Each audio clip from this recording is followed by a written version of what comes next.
নমস্কার, নিত্য নতুন রেসিপিতে আপনাদের সবাইকে স্বাগত। আজকে বানাবো পাবদা মাছের ঝোল। প্রথমেই মাছটাকে ভালো করে ধুয়ে পরিষ্কার করে নুন হলুদ মাখিয়ে কিছুক্ষণ রেখে দিতে হবে। সামান্য কয়েকটা ইনগ্রেডিয়েন্টস, তাই রান্না করতে করতেই সেটা তোমাদের সাথে শেয়ার করব। এবার সামান্য সর্ষে, লঙ্কা আর সামান্য পরিমাণ নুন দিয়ে বাটনাটা বেটে নেব।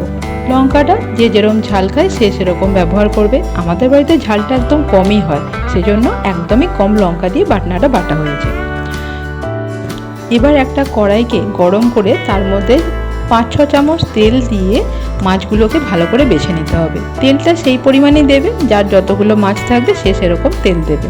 আচ্ছা, তেলের মধ্যে অল্প সামান্য নুন দিতে ভুলো না, কারণ এই মাছ ভাজার সময় প্রচুর ছিটকে আসে তেল, তো নুন দিলে ছিটকানোটা একটু কম হয়। মাছগুলো ভালো করে এপিট ওপিট করে ভেজে নেওয়া হয়ে গেছে। আরও দুটো মাছ ছিল, সেটাকেও ভালো করে ভেজে নেওয়া হলো। এবার ভেজে নিয়ে আলাদা করে সেই মাছগুলোকে তুলে রেখে দিতে হবে। এবার আগে থেকে বেটে রাখা একটা মিডিয়াম সাইজের টমেটো ওই তেলেতে দিয়ে দিতে হবে। ভালো করে তেলের মধ্যে টমেটোটা নাড়াচাড়া করে নিতে হবে, যাতে আস্তে আস্তে তেলটা ছেড়ে যায়।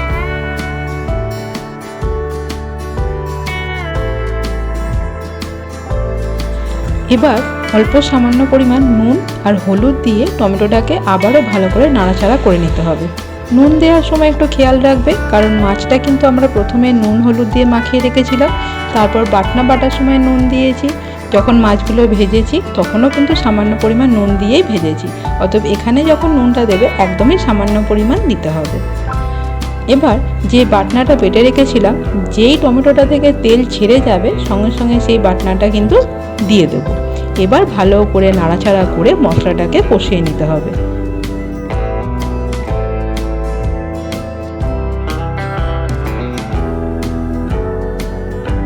এবার মশলাটা কষানোর মাঝখানে সামান্য পরিমাণ কাশ্মীরি মির্চ পাউডার দেব, যাতে করে কালারটা খুব ভালো আসে। আর দুটো কাঁচা লঙ্কা, আমাদের বাড়িতে ঝালটা কমই খাওয়া হয়, তাই লঙ্কাটা চিড়ে দেওয়া হয়নি। যারা একটু ঝাল খেতে ভালোবাসো তারা লঙ্কাটা চিড়ে দিতে পারো, আরও একটা লঙ্কা বেশিও দিতে পারো।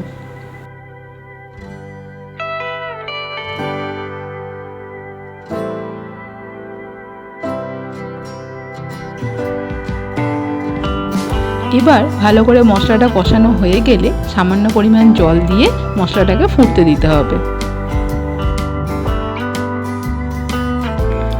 ফুটতে শুরু করলে এবার ভেজে রাখা মাছগুলোকে দিয়ে দিতে হবে। বেশিক্ষণ রাখার দরকার নেই, 1 মিনিট মতো রেখে ভালো করে ফুটিয়ে নিয়ে সামান্য একটু নাড়াচাড়া করে নিলেই রান্নাটা রেডি হয়ে যাবে, কারণ মাছগুলো আগে থেকেই ভাজা আছে, তাই বেশি নাড়াচাড়া করারও প্রয়োজন নেই।